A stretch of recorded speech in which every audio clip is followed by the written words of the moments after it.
দর্শক স্বাগত প্রবাসের সংবাদে। পুরো সংবাদে আপনাদের সাথে আছি আমি ফয়সাল মাহমুদ। দেখছিলেন বিআরবি কেবলস সংবাদ শিরোনামগুলি। এবার বিস্তারিত। 3 দিনেও নেভেনি রাজধানীর মিরপুরের রাসায়নিক গুদামের আগুন। বাতাসে ছড়িয়ে পড়ছে বিষাক্ত গ্যাস, জানিয়ে শঙ্কা বাড়ছে চারপাশে। এখনও আগুন নেভানোর কাজ করছেন ফায়ার সার্ভিসের কর্মীরা। তবে তীব্র তাপ ও বিষাক্ত ধোঁয়ার কারণে গুদামের ভেতরে ঢোকা সম্ভব হয়নি। উৎসুক জনতাকে ঘটনাস্থল থেকে অন্তত 300 গজ দূরে অবস্থান করতে বলা হয়েছে। ফায়ার সার্ভিস বলছে, আগুন পুরোপুরি না নেভা পর্যন্ত পুরো এলাকা ঘিরে রাখার পরামর্শ দেওয়া হয়েছে। এখানে বিভিন্ন প্রকার কেমিক্যাল থাকার কারণে ব্লিচিং পাউডার ছিল, সোডা অ্যাশ ছিল, সোডিয়াম বাইকার্বনেট ছিল, অ্যাসিড ছিল, পটাশ ছিল, সব কিন্তু এক হয়ে গেছে বিস্ফোরণের কারণে। এরা কিন্তু ভিতরে বিভিন্ন জায়গায় বিস্ফোরণ হচ্ছে। এই বিস্ফোরণের সাথে যুদ্ধ করতে হইলে সময় দিতে হবে তাদেরকে। সময় না দিয়ে যদি আপনি দ্রুত অ্যাটাক করতে যান তাহলে বিপদের সম্ভাবনা সবচেয়ে বেশি থাকে। বিশ্বের শীর্ষ 10 শক্তিশালী পাসপোর্টের তালিকায় নেই যুক্তরাষ্ট্রের নাম। হেনলি পাসপোর্ট সূচকে 20 বছর পর প্রথমবার শীর্ষ 10 থেকে ছিটকে পড়ল শক্তিশালী এই দেশটি। এজন্য ট্রাম্প প্রশাসনের কঠোর অভিবাসন নীতিকেই দায়ী করছেন বিশেষজ্ঞরা। আর এই তালিকায় 100তম অবস্থানে রয়েছে বাংলাদেশ। ফলে মাত্র 38টি দেশে ভিসা ছাড়াই প্রবেশ করতে পারবেন বাংলাদেশিরা। বিশ্বের শক্তিশালী দেশ যুক্তরাষ্ট্র। দেশটির পাসপোর্টও অত্যন্ত মূল্যবান এবং শক্তিশালী, যদিও এটি নির্ভর করে সেই পাসপোর্টধারী ব্যক্তি কতগুলো দেশে ভিসা ছাড়াই ভ্রমণ করতে পারেন তার উপর। তবে 20 বছর পর প্রথমবারের মতো 10টির সবচেয়ে শক্তিশালী পাসপোর্টের তালিকা থেকে ছিটকে পড়েছে যুক্তরাষ্ট্র। ট্রাম্পের কঠোর অভিবাসন নীতির জন্য এমনটা ঘটেছে বলে মনে করা হচ্ছে। তবে মার্কিন মূল্যকের শীর্ষ অবস্থানে ভাটা পড়ে 2014 সালের পর থেকেই। সূচকের শীর্ষে থাকা যুক্তরাষ্ট্র পরের বছর নেমে আসে দ্বিতীয় স্থানে। গেল বছর দেশটির অবস্থান ছিল 7ম, এবার নেমে এসেছে দ্বাদশ স্থানে। ফলে মার্কিন নাগরিকরা বিশ্বের 227টি গন্তব্যের মধ্যে 180টি দেশে ভিসা ছাড়াই প্রবেশ করতে পারবেন। শুধু যুক্তরাষ্ট্র নয়, হেনলি পাসপোর্ট সূচকে অবনমন হয়েছে ব্রিটেনের পাসপোর্টের অবস্থানও। 2015 সালে বিশ্বের সবচেয়ে শক্তিশালী পাসপোর্টের অধিকারী যুক্তরাজ্যের অবস্থান এখন 8ম। তবে শক্তিশালী পাসপোর্টের তালিকার শীর্ষে রয়েছে এশিয়ার দেশ সিঙ্গাপুর। দেশটির পাসপোর্টধারীরা বিশ্বের 193টি দেশে ভিসা ছাড়াই প্রবেশ করতে পারেন। এরপর আছে দক্ষিণ কোরিয়া, যেখানে ভিসা ছাড়া যাওয়া যাবে 190টি দেশে। জাপান রয়েছে তৃতীয় অবস্থানে। বিশ্বের শক্তিশালী পাসপোর্টের সূচকে বাংলাদেশের অবস্থান 100তম। বাংলাদেশিরা বিশ্বের মাত্র 38টি দেশে ভিসা ছাড়া প্রবেশ করতে পারবেন। সূচকের সবশেষ 106তম অবস্থানে রয়েছে আফগানিস্তান। 24টি দেশে ভিসা মুক্ত সুবিধা পাবেন আফগান নাগরিকরা। আসমাতুলি, নিউজ 24। কর্মী সংকট নিরসন এবং ব্রিটিশ অর্থনীতিতে গতি ফেরানোর লক্ষ্যে শর্ত সাপেক্ষে 82টি পেশার জন্য অস্থায়ী অভিবাসী কর্মী ভিসা চালুর পরিকল্পনা করেছে যুক্তরাজ্য। ইঞ্জিনিয়ারিং টেকনিশিয়ান থেকে শুরু করে ওয়েল্ডার, অনুবাদক ও ফটোগ্রাফার পর্যন্ত বিভিন্ন পেশার অন্তর্ভুক্ত রয়েছে। সুপারিশে বলা হয়েছে, আবেদনকারীদের ইংরেজিতে ন্যূনতম দক্ষতা থাকতে হবে এবং নিয়োগকর্তাদের স্থানীয় কর্মীদের প্রশিক্ষণ ও নিয়োগের পরিকল্পনা জমা দিতে হবে। আরও বলা হয়, অভিবাসী শ্রমের প্রয়োজনে 3 থেকে 5 বছরের অস্থায়ী ভিসা প্রদান করা যেতে পারে। সরকার নীতি পরিবর্তন না করলে এসব ভিসাধারীরা স্থায়ী বসবাসের অনুমতি পাবেন না। বাহরাইনে প্রবাসী শ্রমিকদের বেতনের 65 লাখ টাকা নিয়ে পালিয়ে গেছে প্রতারক ফারুক। এতে বিপাকে পড়েছেন 90 জন বাংলাদেশি শ্রমিক। এই পরিস্থিতিতে সংবাদ সম্মেলনের আয়োজন করেন ভুক্তভোগী শ্রমিকরা। সেখানে প্রতারক ফারুকের শাস্তি দাবি করেন তারা। বলেন, একজন বাংলাদেশি হয়েও প্রবাসীদের এত বড় ক্ষতির মুখে ফেলে কৌশলে দেশে পালিয়ে গেছে ফারুক। এতে বাহরাইনে বাংলাদেশিদের প্রতি স্থানীয়দের আস্থা ও ভরসা নষ্ট হচ্ছে বলেও জানান তারা। এ সময় বাংলাদেশে পালিয়ে যাওয়া কুমিল্লার ফারুকের কাছ থেকে টাকা উদ্ধারে বাহরাইনস্থ বাংলাদেশ দূতাবাসে লিখিত অভিযোগ দায়ের করেন ভুক্তভোগীরা। সেই সঙ্গে পররাষ্ট্র মন্ত্রণালয়, স্বরাষ্ট্র মন্ত্রণালয়, প্রবাসী কল্যাণ মন্ত্রণালয় ও কুমিল্লা পুলিশ সুপারের সহযোগিতা কামনা করেন তারা।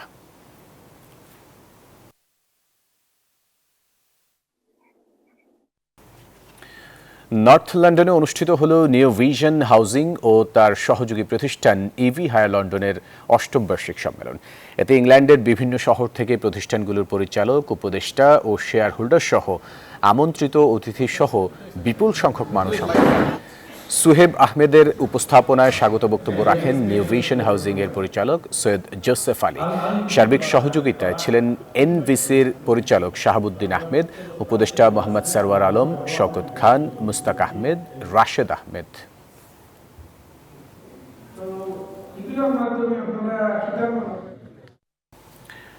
বাংলাদেশের জাতীয় মিডিয়ার প্রবাসী সংবাদকর্মীদের সংগঠন বাংলাদেশ প্রেস ক্লাব কুয়েতের দ্বিবার্ষিক সম্মেলন অনুষ্ঠিত হয়েছে। আব্বাসিয়ার মুজাম্মা এলাকার একটি রেস্টুরেন্টে এই সম্মেলন অনুষ্ঠিত হয়। এতে সভাপতি পদে সিনিয়র সাংবাদিক মঈনুদ্দিন সরকার সুমন, সাধারণ সম্পাদক পদে আহ জুবেদ ও সাংগঠনিক সম্পাদক পদে সাদেক কৃপন নির্বাচিত হয়েছে। এছাড়া সিনিয়র সহ সভাপতি আল আমিন রানা, সহ সভাপতি হয়েছেন নিউজ 24 টেলিভিশনের প্রতিনিধি জাহাঙ্গীর খান পলাশ।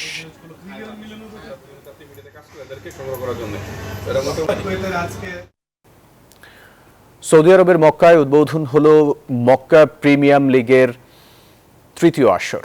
প্রবাস জীবনের কর্মব্যস্ততার মাঝে একটু আনন্দ ও বিনোদন উপভোগ করতে পেরে উচ্ছ্বাস প্রকাশ করেছেন ক্রীড়াপ্রেমীরা। এতে দেশটির বিভিন্ন প্রদেশ থেকে অংশ নিয়েছে মোট 12টি দল। উদ্বোধনী অনুষ্ঠানে প্রধান অতিথি ছিলেন বিএনপির আন্তর্জাতিক বিষয়ক সম্পাদক আহমেদ আলী মুকিব। বিশেষ অতিথি ছিলেন সাবেক জাতীয় ক্রিকেটার মোহাম্মদ আশরাফুল, মোহাম্মদ রফিক, ক্রীড়া সাংবাদিক ও ধারাভাষ্যকার আবিদ হোসেন সামি, মনিরুজ্জামান তপর এবং মক্কা বিএনপির সভাপতি জহিরুল ইসলাম হিরু। অনুষ্ঠান পরিচালনায় ছিলেন আমিনুল ইসলাম।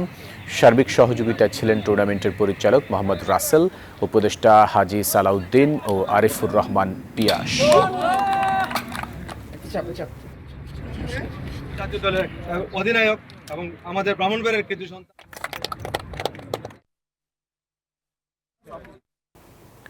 স্পেন বিএনপির উদ্যোগে আরাফাত রহমান কোকো স্মৃতি ক্রিকেট টুর্নামেন্টের আনুষ্ঠানিক উদ্বোধন করেছেন সংগঠনের সভাপতি জামাল উদ্দিন মনির। মাদ্রিদের খেতাফে ইউনিভার্সিটি মাঠে বিভিন্ন দলের অংশগ্রহণে টুর্নামেন্টের সূচনা হয়।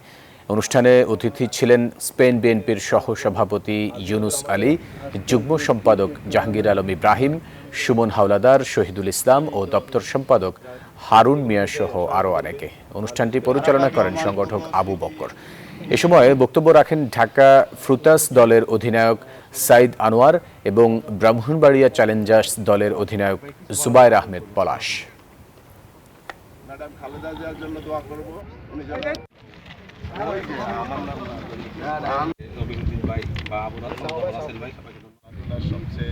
দর্শক, এবারে জানিয়ে দেব রাকসু নির্বাচনের খবর। দর্শক, রাজশাহী বিশ্ববিদ্যালয় কেন্দ্রীয় ছাত্র সংসদ রাকসু নির্বাচনের ভোট গণনা চলছে। এই বিষয়ে আরও খবরাখবর জানাতে আমাদের সাথে যুক্ত হচ্ছেন সহকর্মী হাসান মাহমুদ। হাসান, এর আগে আমরা জেনেছি কয়েকটি হলের ফল ঘোষণা করা হয়েছে। এই মুহূর্তে ঠিক কতটি হলের ফল ঘোষণা করা হলো, বিস্তারিত একটু জানতে চাচ্ছি আপনার কাছে।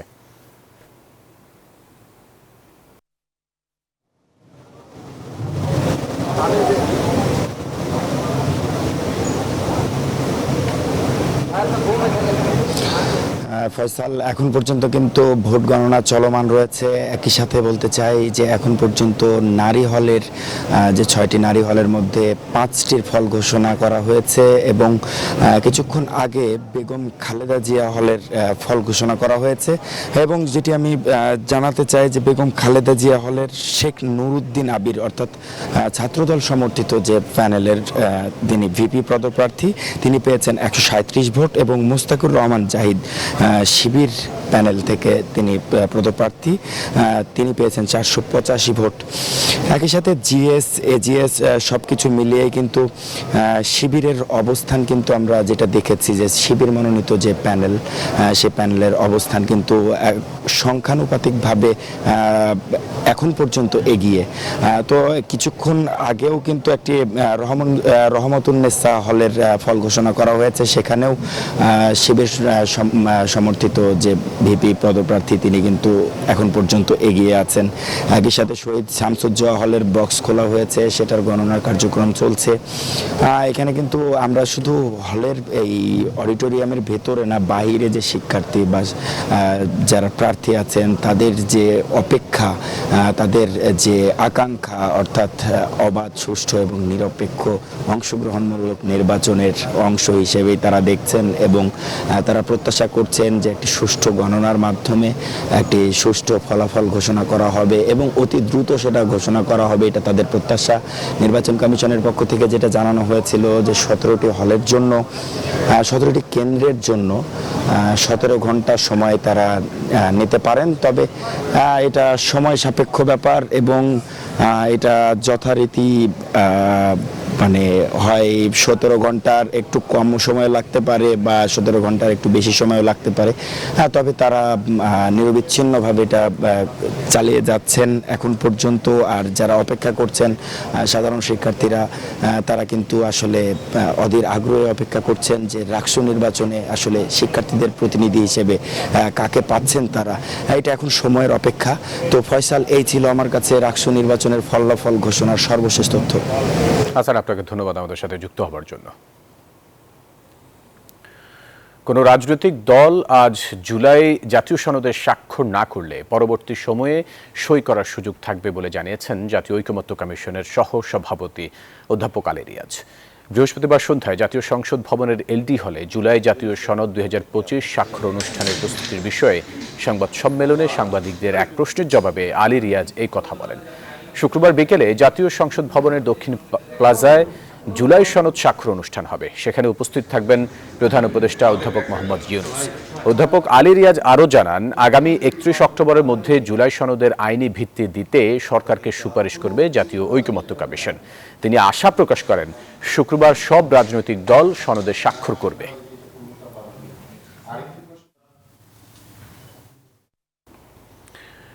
বিএনপি চেয়ারপারসন বেগম খালেদা জিয়া জুলাই সনদকে স্বাগত জানিয়েছেন, এমনটি বলেছেন ঐকমত্য কমিশনের সদস্য ডক্টর বদিউল আলম মজুমদার।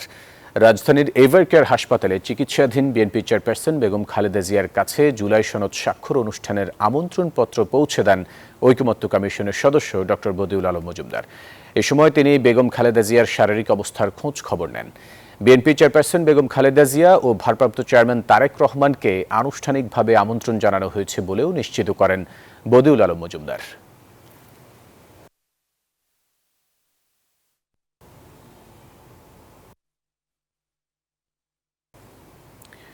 আইনি ভিত্তি ছাড়া কোনো রাজনৈতিক দলের জুলাই সনদ স্বাক্ষর করা মূল্যহীন, এমনটি মন্তব্য করেছেন এনসিপি নেতারা।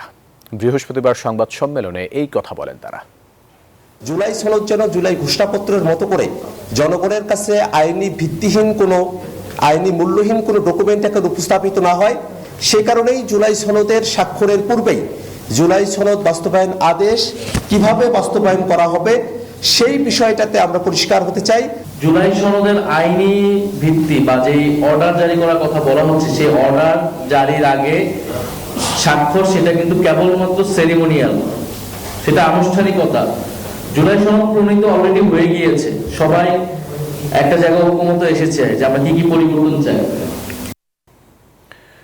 ঐকমত্য কমিশন যেসব বিষয়ে একমত সেসব বিষয়ে নির্বাচনের আগেই গণভোট হতে পারে, এমনটি বলেছেন জামায়াত ইসলামীর সেক্রেটারি জেনারেল মিয়া গোলাম পারওয়ার। বৃহস্পতিবার বিকেলে রাজধানীর ইনস্টিটিউট অব ডিপ্লোমা ইঞ্জিনিয়ার্সে এক সেমিনারে এই কথা বলেন তিনি। আপনি যে গণভোটের প্রস্তুতি নিচ্ছেন, এই জুলাই জাতীয় সনদ যে খসড়া তৈরি করা হয়েছে তার মধ্যে এই উভয় হাউজে পিয়ার পদ্ধতির প্রস্তাবকে অন্তর্ভুক্ত করুন, করে সেটা আপনি গণভোটে দিন। যদি জনগণ গণভোটে এটাকে অ্যাকসেপ্ট করে, জাতিকে সেটা মেনে নিতে হবে। যদি অ্যাকসেপ্ট না করে, তাও জাতিকে মানতে হবে।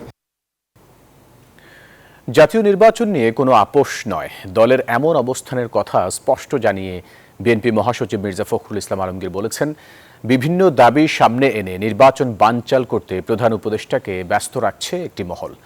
নিজ নির্বাচনী এলাকায় জনসংযোগ কর্মসূচিতে এই কথা বলেন তিনি। অন্যদিকে আলাদা অনুষ্ঠানে বিএনপি সিনিয়র নেতারা বলেছেন, জুলাই সনদে সব দল স্বাক্ষর না করলে দেশে রাজনৈতিক সংকট তৈরি হবে। তৃতীয় দিনের মতো ঠাকুরগাঁও নিজ নির্বাচনী আসনে গণসংযোগে ব্যস্ত সময় পার করেন বিএনপি মহাসচিব। এদিন বেগুনবাড়ি ইউনিয়নের দানারহাট স্কুল মাঠে সর্বস্তরের মানুষের সঙ্গে মতবিনিময় করেন তিনি। আমরা এই পিআরের বলেছি যে এটা সঠিক নয়, আসুন আমরা সবাই মিলে ইলেকশনটা করি।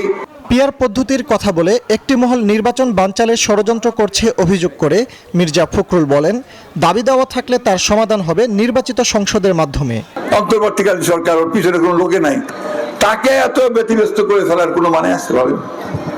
তারা করতেছে এটা একটাই উদ্দেশ্য, নির্বাচনটা যেন না হয় তার ব্যবস্থা করা।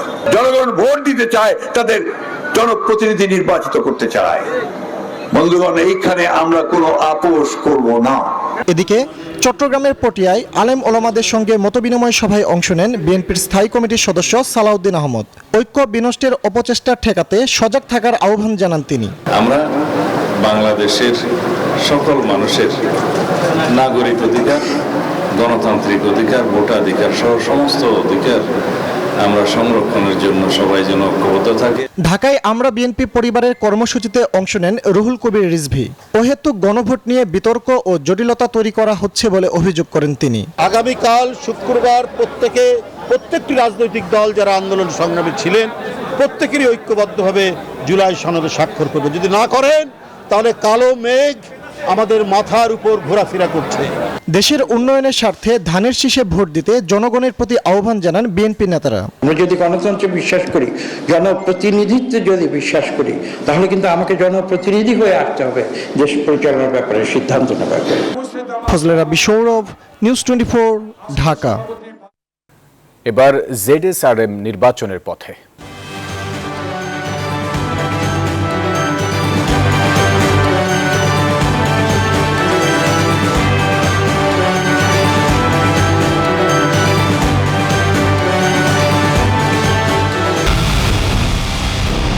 পুরো দেশের মুখে হাসি ফোটাতে নিজেকে হতে হয় স্ট্রং, আর মনোবল হতে হয় স্পার্ক দৃঢ়। জেডএসআরএম 25 বছরের পথ চলায় নিরাপদে রাখার প্রত্যয়ে। নির্বাচন যতই ঘনিয়ে আসছে ততই সরগরম হয়ে উঠছে রংপুরের রাজনীতির মাঠ। স্বাধীনতার পর থেকে প্রতিটি জাতীয় নির্বাচনে রংপুরে দেখা গেছে ভিন্ন ভিন্ন ধারা ও প্রবণতা। কখনো আওয়ামী লীগ, কখনো জাতীয় পার্টি, আবার কখনো বিএনপি জামায়াত প্রার্থীদের উত্থানে বদলে গেছে রাজনৈতিক সমীকরণ। সব দলেরই প্রার্থীরা সবুজ সংকেত পেয়ে মাঠ চষে বেড়াচ্ছেন, দিচ্ছেন নানা প্রতিশ্রুতিও। তবে যে প্রার্থী সৎ, দুর্নীতিমুক্ত, উন্নয়নের পাশাপাশি বৈষম্য দূর করবে, তাকেই ভোট দিয়ে নির্বাচিত করতে চান রংপুরের ভোটাররা।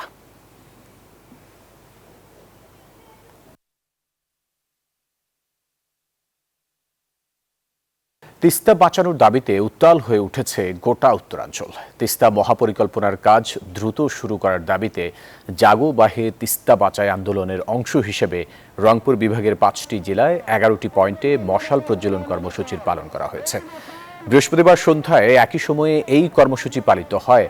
আন্দোলনের প্রধান সমন্বয়ক, সাবেক উপমন্ত্রী ও বিএনপির কেন্দ্রীয় সাংগঠনিক সম্পাদক অধ্যক্ষ আসাদুল হাবিব দুলু কর্মসূচির উদ্বোধন করেন।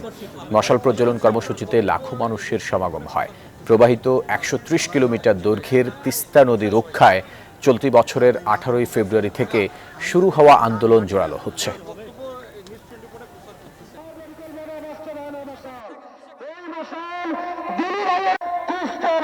আর এই ছিল সংবাদের সাথে থাকা। ধন্যবাদ সবাইকে।